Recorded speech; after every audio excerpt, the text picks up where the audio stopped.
Stock మార్కెట్లు లాభాల్లో ప్రారంభమయ్యాయి. సెన్సెక్స్ నిఫ్టీ లాభాల్లో ట్రేడ్ అవుతున్నాయి.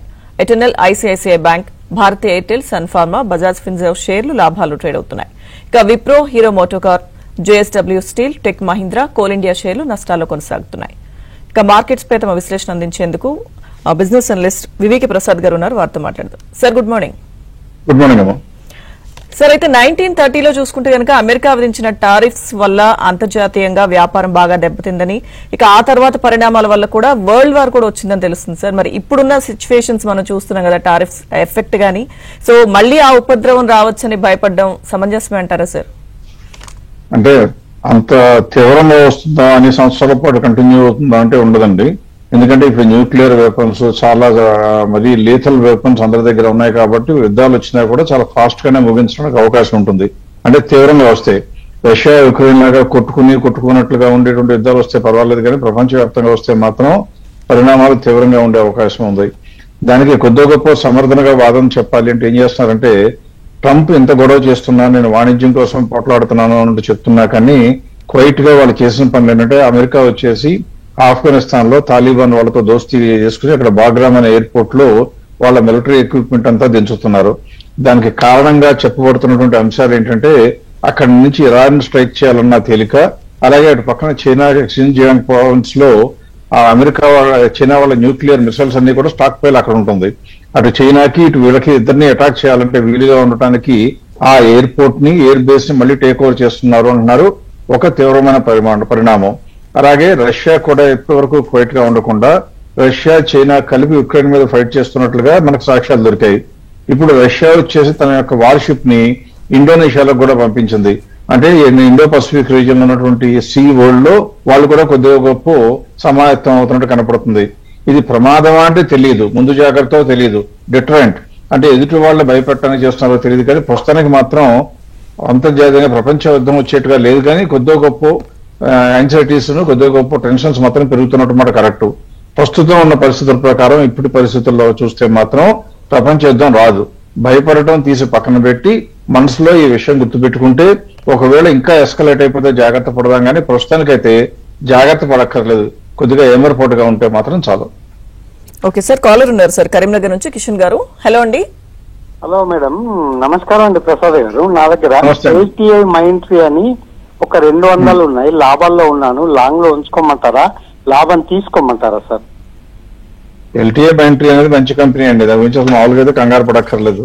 దానికి కావాల్సింది ఏంటంటే, ఇప్పుడు యాక్చువల్ గా 4243 అంత రేటు ఉంటే మార్కెట్ లో రేటు, దాని ఫేర్ ప్రైస్ చూస్తే కూడా దాదాపు అంటే ఇంకా మార్చి రిజల్ట్స్ రాలేదు కాబట్టి డిసెంబర్ రిజల్ట్స్ ప్రకారం చూస్తే కూడా 7700 ఉండాలి.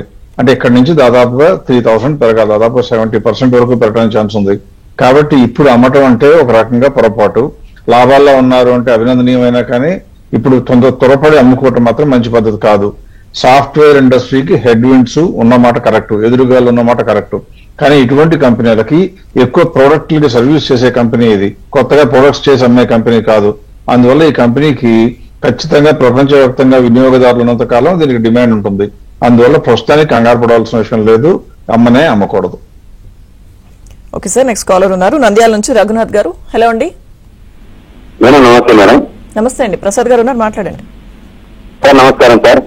నమస్తే అండి. సార్ డిఫరెంట్ టెక్నాలజీ నేను 15,500 వరకు ఉన్నా సార్. ప్రజెంట్ నా రేట్ నడుస్తా ఉంది. అమ్ముకోమంటారా, ఉంచుకోమంటారా సార్? మీరు కొనుక్కునేటప్పుడు కారణం ఏదో ఒకటి, మంచి కంపెనీ బాగా పెరుగుతుందనే కొనుంటారు కదండి. ఇప్పుడు మీరు కొనుక్కునే రేట్ ఏమిటి అమ్మేస్తుంటే బ్రోకర్లు బాగుపడతారు, కానీ మీరు నేనేం బాగుపడతాం. అందువల్ల మనం చేసుకునేటప్పుడు రీసెర్చ్, గ్రౌండ్ వర్క్, హోంవర్క్ అంతా కూడా కొనబోయే ముందే ఎక్కువ చేయాలి. ఈ కంపెనీ మీరు కొన్న కంపెనీ మంచిది, ఏమాత్రం డౌట్ అక్కర్లా. కాబట్టి ఖచ్చితంగా కూడా అందులో ఉంచుకోవాలంటే 100కి 100 పళ్ళు ఉంచుకోవాలి. ప్రస్తుతానికి మిగతా కంపెనీలతో పోలిస్తే దీని యొక్క మార్కెట్ ప్రైస్ కొద్దిగా ఎక్కువ, 15,000 రూపాయల దగ్గరలో ఉంది. మీరు అక్కడనే కొనాలని చెప్పారు. మన అంచనా ప్రకారం చూస్తే కూడా మీరు గమనించాల్సింది ఏంటంటే, ఇంకా దాదాపుగా 50% వరకు పెరగడానికి ఛాన్స్ ఉంది. 22,600 దాకా పెరగాలి డిసెంబర్ రిజల్ట్స్ ప్రకారమే చూస్తే. అన్నిటికన్నా ముందు మీరు గుర్తుంచుకోవాల్సింది ఏంటంటే, మనం కొన్నాము అంటే కొద్దిగా గొప్ప ఆవేశపడో తొందరపడో కొంటాం. మ్యూచువల్ ఫండ్స్ ఎప్పుడైనా అలా కొంటాయా? కొనవు. రీసెర్చ్ చేయాలి, వాళ్ళందరికీ నచ్చితేనే కొంటాయి. ఈ కంపెనీలో మ్యూచువల్ ఫండ్స్ ఎంత హోల్డ్ చేస్తున్నారా అని చూస్తే 17% మ్యూచువల్ ఫండ్స్ హోల్డ్ చేస్తున్నారు. అది చాలా స్ట్రాంగ్ ఇండికేషన్ అన్నమాట. కాబట్టి దీని గురించి కంగారు పడాలని పడక్కర్లేదు. పైగా ఇది మొత్తం top 250 companies SEBI short list చేసింది. లార్జ్ అండ్ మిడ్ క్యాప్ అని చెప్పడానికి వీలుగా అన్ని మ్యూచువల్ ఫండ్స్ లో ఎక్కువ సింహభాగం ఇన్వెస్ట్మెంట్ వాటిలో పెట్టాలని కూడా నిర్దేశించడం జరిగింది. దీని యొక్క ర్యాంక్ చూస్తే 229. అంటే ఇందులోకి ఇన్వెస్ట్మెంట్ పెట్టడానికి మ్యూచువల్ ఫండ్స్ ఎప్పుడూ ఆసక్తి చూపిస్తాయి. ఇండియాలో మ్యూచువల్ ఫండ్స్ లో ఇంకా పెట్టుబడులు వస్తాయి కాబట్టి ఈ కంపెనీలో కూడా ఖచ్చితంగా పెట్టుబడులు పెట్టడానికి అవకాశాలు ఎక్కువ ఉంటాయి. దీనికి కొద్దిగా గొప్ప డిఫెన్స్ ఎక్స్పోజర్ కూడా ఉంది. అందువల్ల నా లెక్క ప్రకారం మీరు అమ్మకూడదు, ఖచ్చితంగా ఉంచుకోవాలి. ఓకే సార్, నెక్స్ట్ కాలర్ ఉన్నారు హైదరాబాద్ నుంచి కుమార్ గారు. హలో అండి. Madam good morning. Madam good morning అండి, మాట్లాడండి. సార్ నమస్తే సార్. Good morning. నమస్తే అండి. సార్ నా దగ్గర టైలర్ మేడ్ రెన్యూబుల్స్ 1100 ఉన్నాయి సార్, 4 months. అండ్ జొమాటో కూడా వచ్చి 4 months ఉన్నాయి సార్. టైలర్ మేడ్ వచ్చేసి నేను 240లో కొన్నాను, జొమాటో వచ్చేసి 260గా కొన్నాను సార్. ఈ రెండింటి గురించి చెప్పగలరా సార్? అంటే జొమాటో గురించి చెప్తానండి. మీరు రెండో కంపెనీ చెప్పింది నేను యాక్చువల్గా పెద్దగా ట్రాక్ చేయను కాబట్టి దాని గురించి ఎక్కువ మాట్లాడలేను, ఏమనుకోకండి.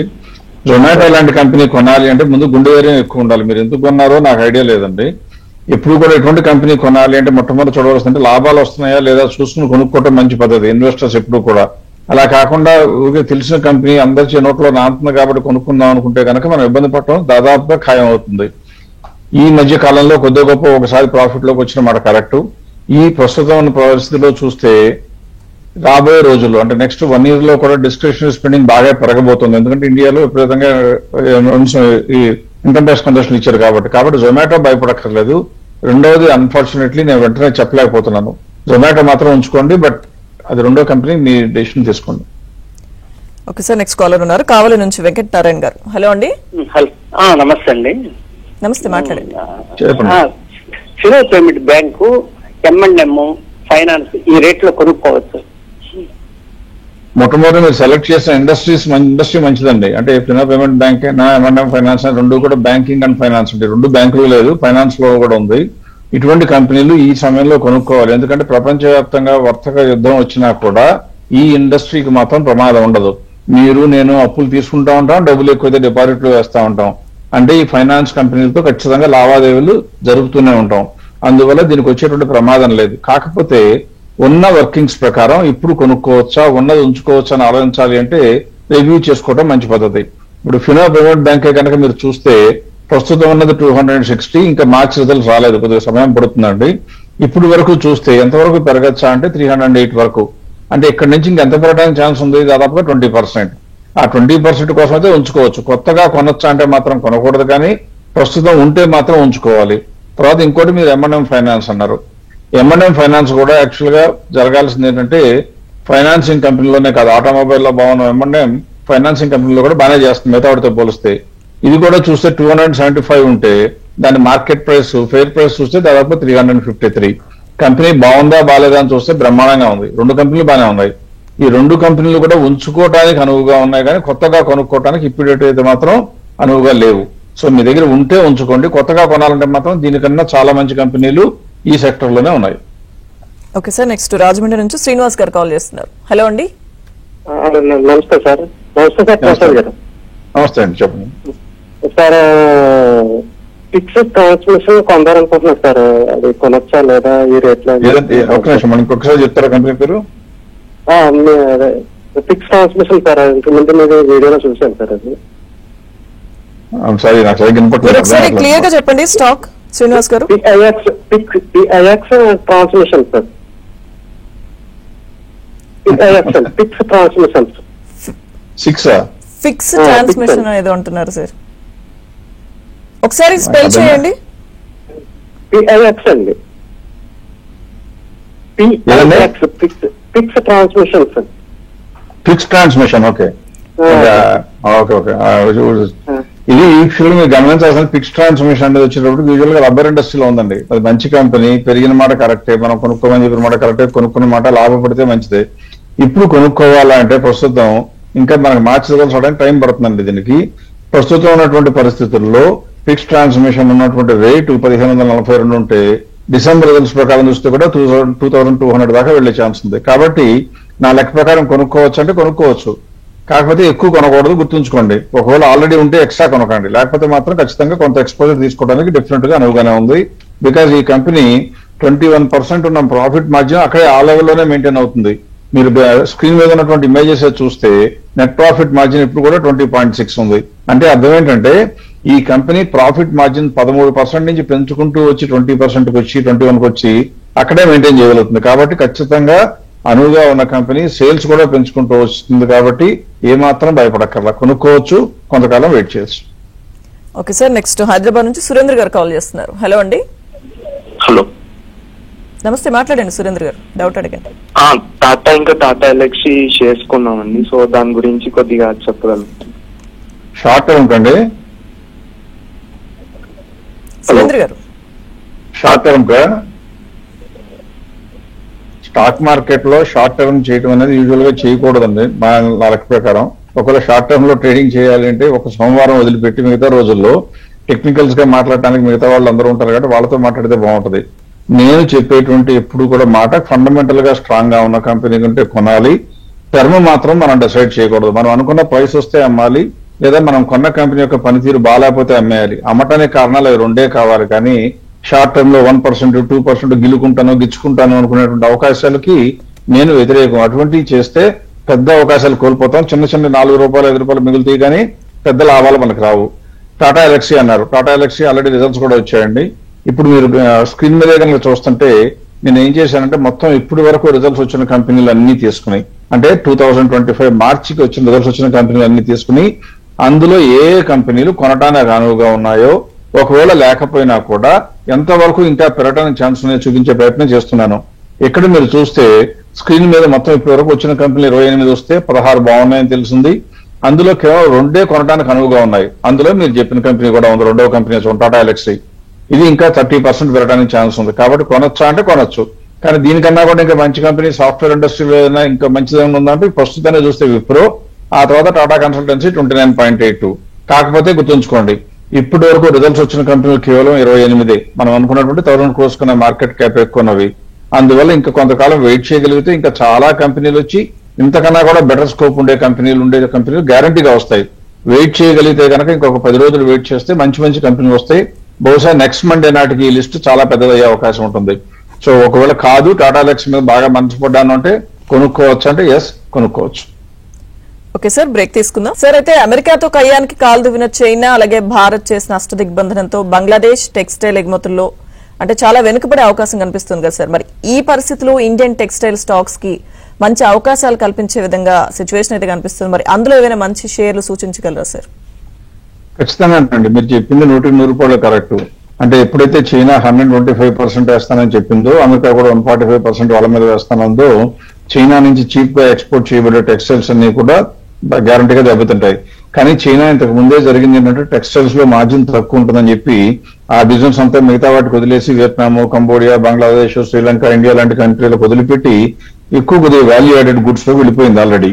అందువల్ల మరీ ఎక్కువ దెబ్బతింటుందా అంటే దెబ్బతినకపోయినా చైనా నుంచి మాత్రం ఎక్స్పోర్ట్స్ అమెరికాలోకి వెళ్లే అవకాశం లేదు. పెద్ద మార్కెట్ కాబట్టి ప్రపంచంలో వస్తువులకి, వస్తు పరిశ్రమకి. నెక్స్ట్ బంగ్లాదేశ్ బ్రహ్మాండంగా ఉన్నా కానీ ఇండియాతో పెట్టుకున్న గొడవ మూలంగా మన ఇండియా ఆ కంట్రీ నుంచి వెళ్లే ఎక్స్పోర్ట్స్ అన్నింటినీ కూడా మన పోర్ట్ లో నుంచి, ఎయిర్పోర్ట్ లో నుంచి వెళ్లకుండా బ్యాన్ చేసేసింది. ఆల్రెడీ చెప్పమని చెప్పింది. దాంతో బంగ్లాదేశ్ వాళ్ళ cost of production, cost of delivery చాలా పెరిగిపోవడంతో వాళ్ళు దెబ్బతిన్నమాట కరెక్ట్. అక్కడ ఉన్న ఎక్స్పోర్టర్స్ అందరూ గగ్గోలు పెడుతున్నారు. ఇందువల్ల ఇండియాలో ఉన్న టెక్స్టైల్ కంపెనీలకు అవకాశాలు గ్యారంటీగా వస్తాయి, అందులో డౌట్ ఏం లేదు. కాకపోతే డిసెంబర్ రిజల్ట్స్ మన దగ్గర ఉన్నాయి కాబట్టి ఇప్పటి వరకు ఉన్న పరిస్థితి ప్రకారం కొద్దిగా ఫాస్ట్ గా అన్ని కంపెనీలు కవర్ చేయడానికి ట్రై చేస్తాను. ఇందులో నేను ఏం చేశానంటే 5,000 కోట్ల కన్నా మార్కెట్ క్యాప్ ఎక్కువ కంపెనీలో షార్ట్ లిస్ట్ చేస్తే, ఇప్పుడు స్క్రీన్ మీద కనుక మీరు చూసినట్లయితే మొట్టమొదటి అలోక్ ఇండస్ట్రీస్ ఉంది. అది కొనుక్కోవచ్చా అంటే గ్రోత్ లో లేదు కాబట్టి కొనుక్కోవడం అనవసరం. ఆ రోజుకి 2024 డిసెంబర్ రిజల్ట్స్ ప్రకారం అరవింద్ చూస్తే గ్రోత్ లో ఉంది 39.38. ఈ 4-5 రోజుల్లో 10 రోజుల లోపల విపరీతంగా పెరిగినట్టు కనపడుతుంది. అయినా కూడా ఇంకా 39% స్కోప్ ఉందని గుర్తుంచుకోండి. అలాగే గోకుల్ దాస్ ఎక్స్పోర్ట్స్ చూస్తే ఇది పెద్దగా పెరగలేదు. దీనిలో మాత్రం దాదాపుగా 70% వరకు స్కోప్ ఉంది, గ్రోత్ కూడా ఉంది కంపెనీలో. నెక్స్ట్ జిందాల్ వరల్డ్ చూస్తే గ్రోత్ లో లేదు, స్కోప్ ఎంత ఉన్నా మనకు అనవసరం. నెక్స్ట్ కైటెక్స్ గార్మెంట్స్ చూస్తే ఇది కూడా చూడండి ఇప్పుడు విపరీతంగా పెరిగింది. దాదాపుగా మనకి 150 దగ్గర నుంచి పెరిగి వచ్చేసి 240 దగ్గరికి వచ్చింది.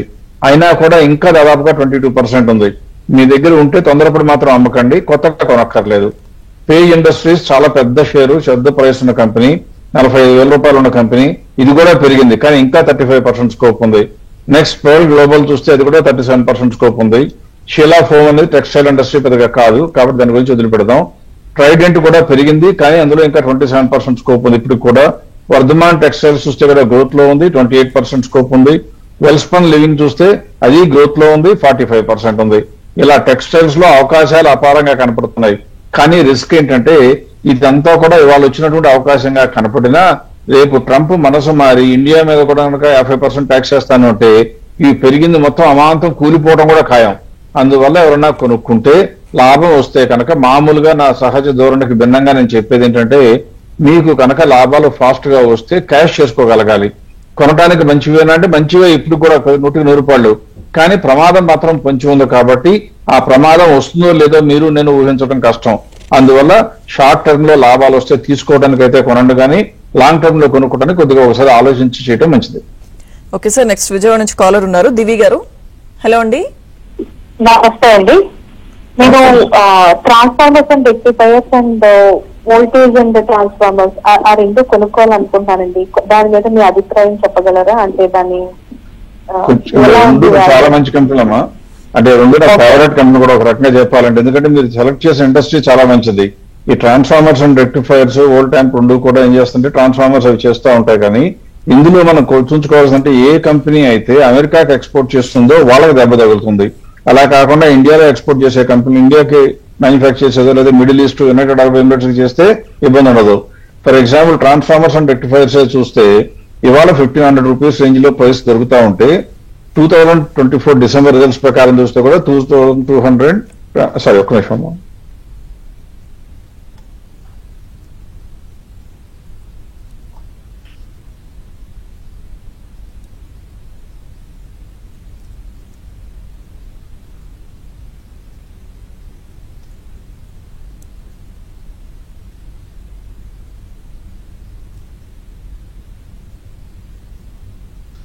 ట్రాన్స్ఫార్మర్స్ రెక్టిఫైర్ చూపిస్తాను చూడండి.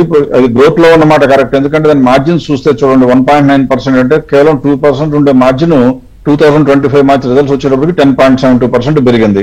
అంటే బ్రహ్మాండంగా మార్జిన్ పెరిగింది.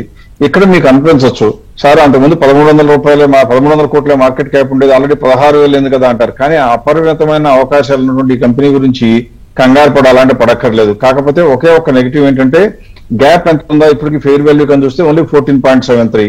అందువల్ల కొద్దిగా ఆలోచించాలి, కానీ కంపెనీ గురించి మాత్రం కంగారం పడక్కర్లేదు. కొనడానికి నేనైతే దానికి వోల్ట్ యాంప్ ట్రాన్స్ఫార్మర్స్ రెండిట్లో ఏది మధ్యలో కొనుక్కోవాలి అని చూస్తే వోల్ట్ యాంప్ ట్రాన్స్ఫార్మర్స్ కూడా 10% ఉంది, గ్రోత్ లో లేదు. అందువల్ల ఈ రెండిట్లో ట్రాన్స్ఫార్మర్స్ అండ్ రెక్టిఫైర్స్ మంచిది, ఈ సమయంలో మంచిది. పర్టికులర్ గా అనిశ్చితి ఉంది కాబట్టి ఈ టారిఫ్లు వచ్చినా కూడా ఇబ్బంది లేని కంపెనీలు అంటే గ్యారంటీగా ట్రాన్స్ఫార్మర్స్ అండ్ రెక్టిఫైర్స్ ఈ రెంటిలోనే కొనుక్కోవాలంటే బెటర్ అని చెప్పొచ్చు. ఓకే సార్, నెక్స్ట్ కాలర్ ఉన్నారు, విష్ణువర్ధన్ గారు. హలో అండి. మేడం, ప్రసాద్ గారితో మాట్లాడండి. చెప్పండి. Hello sir, good morning sir. Good morning అండి.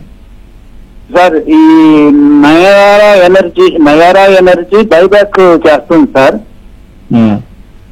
సార్ అదేంటి బైబ్యాక్ ఆఫర్ పెట్టారు, బైబ్యాక్ ది నయారా ఎనర్జీ. అది ఏంటి సార్, కొనుక్కో మళ్ళీ ఆఫర్ చేయొచ్చుమా లేకుంటే అట్టి పెట్టుకోమంటారా సార్? అంటే మీరు అలా ఎవరన్నా మీరు ఒకటే ఆలోచించండి, మనకి ఎంత మాత్రం తెలివితేటలు ఉంటాయో కంపెనీ వాళ్ళకి కూడా ఆ మాత్రం తెలివితేటలు ఉంటాయి. మీ దగ్గర విపరీతంగా ఎక్కువ రేటు పెట్టి ఎవరో కొనరు, కాబట్టి వాళ్ళకి కావాల్సిన దాని ప్రకారం కొంటారు. కాకపోతే ఏంటంటే అన్ఫార్చునేట్లీ ఆ కంపెనీ గురించి నేను ఎక్కువగా స్టడీ చేయట్లేదండి, కాబట్టి ఇమీడియట్ గా డెసిషన్ చెప్పలేను. అది ప్రాబ్లీ మై ఎక్స్క్యూజ్ మీ. అంటే మా సిస్టమ్ ఏమంటే ఫుల్ చేయట్లేదు డేటా, అంటే maybe something is wrong with the data అనేది తెలియదు, కానీ I'm not able to immediately give you any view on that. Okay sir. Sir అయితే ఎగుమతులపై ఎక్కువగా ఆధారపడని ఇండియన్ ఇన్ఫ్రాస్ట్రక్చర్ స్టాక్స్ లో మంచి అవకాశాలు ఏమన్నా కనిపిస్తున్నాయి సార్ ఇప్పుడు?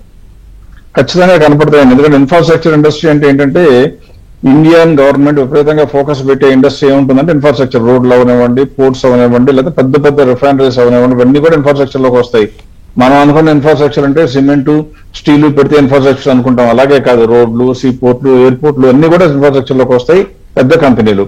అందులో చూస్తే కనుక మొత్తం కంపెనీలన్నింటిలో చూస్తే ఎక్స్పోర్ట్స్ వచ్చినా కూడా ఇండియన్ యొక్క గ్రోత్, ఇండియా యొక్క గవర్నమెంట్ యొక్క ఫోకస్ ఇంకా టారిఫ్లు, ఎక్స్పోర్ట్ టారిఫ్లు ఎక్కువ పెరిగితే ఇంకా ఫోకస్ పెరుగుతుంది. అందువల్ల ఫాస్ట్ గా ఇన్ఫ్రాస్ట్రక్చర్ ఇండస్ట్రీలో కవర్ అయినటువంటి కంపెనీలన్నీ కూడా ఒకసారి ఫాస్ట్ గా కవర్ చేయడానికి ప్రయత్నిద్దాం. ఎప్పుడైతే ఇలా టారిఫ్ల యుద్ధం మొదలైందో ఇన్ఫ్రాస్ట్రక్చర్ ఇండస్ట్రీ కూడా పెరుగుదల మొదలుపెట్టింది. ఇక్కడ మీరు స్క్రీన్ మీద చూస్తే ఇప్పుడు ఏసీసీ చూస్తే చూడండి పెరిగింది, ఇంకా 45% పెరగడానికి ఛాన్స్ ఉంది, గ్రోత్ లో ఉంది. మీరు చూడవలసిందల్లా రైట్ హ్యాండ్ సైడ్ టైప్ లో గ్రోత్ లో ఉందా లేదా, గ్యాప్ ఎంత ఉందో చూస్తుంటే చాలు, మిగతా అన్ని గుర్తుపెట్టుకోవాల్సిన ప్రయత్నం కూడా చేయక్కర్లా. అంబుజా సిమెంట్ చూస్తే గ్రోత్ లో ఉంది, 33% ఉంది. అపోలో హాస్పిటల్స్ ఏకంగా విపరీతంగా పెరిగింది, అందువల్ల ఇప్పుడు కొనుక్కోవడానికి అనువుగాలేదు. ఎందువల్ల 21% గ్యాప్ ఉంది కాబట్టి. యూజువల్ గా 30% కన్నా తక్కువ ఉంటే కొనడం అనేది మంచి పద్ధతి కాదు రిటైల్ ఇన్వెస్టర్స్ కి. అశోక్ లేలాండ్ పెరిగింది కానీ ఇంకా 30% స్కోప్ ఉంది. బాలకృష్ణ ఇండస్ట్రీస్ కూడా పెరిగింది, 40% స్కోప్ ఉంది. భారతీయ ఎయిర్టెల్ 28% కాబట్టి అది కూడా కొనక్కర్లేదు, ఉంటే ఉంచుకోవచ్చు. కంటైనర్ కార్పొరేషన్ 37%, డిఎల్ఎఫ్ కన్స్ట్రక్షన్ లో ఉందని మనందరికీ తెలిసింది, అది ఇంకా 56% వరకు పెరగడానికి ఛాన్స్ ఉంది. GAIL gas authority of India limited ఇది కొనక్కర్లేదు బికాస్ 25% స్కోప్ ఉంది కాబట్టి. నెక్స్ట్ గాడ్రేజ్ ప్రాపర్టీస్ గ్రోత్ లో లేదు కాబట్టి కొంటాం అనవసరం. ఇండస్ టవర్స్ అన్నిటి కూడా సెల్ టవర్స్ అని చేసే కంపెనీ విపరీతంగా పెరిగింది ఈ మధ్య కాలంలోనే 10 రోజుల్లోనే, కానీ ఇంకా 33% స్కోప్ ఉంది. నెక్స్ట్ ఎన్టీపీసీ 29% స్కోప్ ఉంది, గ్రోత్ లో ఉంది. అలాగే పెట్రోనెట్ చూస్తే కూడా పెరిగింది, ఇంకా 35% ఉంది. పెరిగింది కాబట్టి భయపడకండి, ఇంకా స్కోప్ ఎంత ఉందో చూసుకోండి. కంపెనీ గ్రోత్ లో ఉందో లేదో చూడండి. పవర్ గ్రిడ్ గ్రోత్ లో ఉంది, 25% పెరగడానికి ఛాన్స్ ఉంది కాబట్టి కొత్తగా కొంటాం అనవసరం. రిలయన్స్ ఇండస్ట్రీస్ దేశానికే తలమానికం, అది బ్రహ్మాండంగా పెరిగిన మాట కరెక్ట్, కానీ ఇంకా 38% ఉంది. Next Tata power company power production లో విపరీతమైన డిమాండ్ ఉన్న కంపెనీ, 39% పెరిగింది, 39% ఇంకా స్కోప్ ఉంది పెరగడానికి. నెక్స్ట్ టీఎస్ సప్లై చైన్ ఇది ఒకటి 26% పెద్దగా పెరగలేదు, కానీ పెద్దగా స్కోప్ లేదు కాబట్టి కొంటాం అనవసరం. సో ఇన్ఫ్రాస్ట్రక్చర్ ఇండస్ట్రీస్ లో బోర్డున్న అవకాశాలు రిటైల్ ఇన్వెస్టర్స్ కోసం రెడీగా ఉన్నాయి. దయచేసి మీ అమౌంట్ మీ పోర్ట్ఫోలియోలో లేకపోతే ఖచ్చితంగా 1-2 స్టాక్లు 20% కన్నా పెరగకుండా ఖచ్చితంగా యాడ్ చేసుకోవడం మంచిదని నా ఉద్దేశం. ఓకే సార్, నెక్స్ట్ కాలర్ ఉన్నారు హైదరాబాద్ నుంచి నగేష్ గారు. హలో అండి. నమస్తే అమ్మా. నమస్తే అండి, మాట్లాడండి. ప్రసాద్ గారు నమస్తే అండి. నమస్తే అండి, చెప్పండి. ఒక్క 4 షేర్లు అడుగుతాను, ఏమనుకోవద్దండి. దివీస్ అనుకోవడం చెప్తాను, చెప్పండి. అయ్యో, దివీస్ అండి, మాస్ చిప్ అండి, తేజస్ నెట్వర్క్, ఈ మూడు కొనుక్కోవచ్చా లాంగ్ టర్మ్ కండి? దివీస్ ఏమో నేను చెప్పినా మీరు అమరు, నా లెక్క ప్రకారం. ఒకవేళ బాగాలేదని చెప్పననుకోండి, చెప్తున్నా. ఒకవేళ బాగాలేదని చెప్పినా మీరు అమరు. ఎందుకంటే దివీస్ అంటే మన వాళ్ళందరికీ ఫ్యామిలీ సిల్వర్ లాగా, ఏదో తల్లిదండ్రులు వారసత్వంగా వచ్చిన ఆస్తి కింద పరిగణిస్తూ ఉంటారు. పైగా ఈ కంపెనీ అమ్మాల్సిన అవసరం ఉందంటే లేదు. ఎందుకంటే మీరు ఇక్కడ స్క్రీన్ మీద డేటానే చూస్తేనండి, సేల్స్ బ్రహ్మాండంగా పెరుగుతూ వస్తున్నాయి. మార్చ్ రిజల్ట్స్ ఇంకా రాలేదు. ఎక్స్పోర్ట్స్ మీద బ్యాన్ వస్తేనో టారిఫ్ వస్తేనో కొద్దిగా దెబ్బతింటుంది, కానీ టోటల్ గా దివాళా తీసే అవకాశం లేదు. ప్రాఫిట్ మార్జిన్లు బ్రహ్మాండంగా పెరిగింది, కొద్దిగా మార్జిన్లు తగ్గుతాయేమో కానీ దివ్యంగా ఉంటుంది. 7,400 వస్తే కానీ నా లెక్క ప్రకారం దివ్యస్ అమ్మకూడదు. ఏ కంపెనీ అయినా విపరీతంగా రేటు పెరిగితే అమ్మాలి. 7,400 వస్తే కానీ అమ్మకూడదు అంటే, కాబట్టి మీరు అమ్మక్కర్లేదు. ఇంకా 2 కంపెనీలు చెప్పారండి, ఇంకోటి ఏంటి? తేజస్ ఒకటి చెప్పారు సార్. తేజస్ నెట్వర్క్ కూడా చాలా మంచి కంపెనీ అండి. మంచి కంపెనీ కూడా కాదు నేను చెప్పేది, చాలా మంచి కంపెనీ. ఎందుకంటే దీనికి ఉన్నటువంటి టెక్నాలజీ కానివ్వండి, నెట్వర్కింగ్స్ లో చేసేటువంటి ప్రొడక్ట్స్ కానీ మిగతా వాళ్ళు ఎవరూ చేయలేకపోతున్నారు. ఈ కంపెనీనే కనుక చూస్తే ఇది దాదాపుగా ఇప్పుడు ఉన్నటువంటి మార్కెట్ క్యాప్ చూస్తే 15,000 కోట్లు తగ్గి వచ్చింది. కాబట్టి ఒకప్పుడు బ్రహ్మాండంగా పెరిగిన కంపెనీ. నా లెక్క ప్రకారం అది డిసెంబర్ రిజల్ట్స్ ప్రకారం చూస్తేనే 1,548 ఉండాలి, ఇప్పుడు 850 ఉంది. మీరు దయచేసి గుర్తుంచుకోండి, ఈ కంపెనీలన్నీ కూడా ఎంతవరకు పెరగచ్చో మనం అంచనా కడతాం. పెరగాలని మనం సూచించలేము, పెంచలేము. మనం అంచనా కట్టి అంచనా కట్టిన రేటు కన్నా తక్కువలో ఉంటే కొనుక్కోవటం మన ఉద్దేశం అనమాట. అలా ఈ కంపెనీ కూడా కొనుక్కోవాలంటే ఖచ్చితంగా కొనుక్కోవాలి. ఈ మధ్యన ఇది కూడా బాగా పెరిగింది, కానీ ఇంకా బ్రహ్మాండమైన స్కోప్ ఉన్న కంపెనీ. ఒకవేళ కనుక మార్చ్ లో రిజల్ట్స్ వచ్చి కొద్దిగా వీక్ గా ఉంటే ఈ 1,500 చెప్పిన ఫైర్ ప్రైస్ బహుశా 1,200కే రావచ్చు. కానీ ప్రస్తుతానికి మాత్రం ఉన్న రేట్ నుంచి పెరగడానికి ఛాన్స్ ఉంది కాబట్టి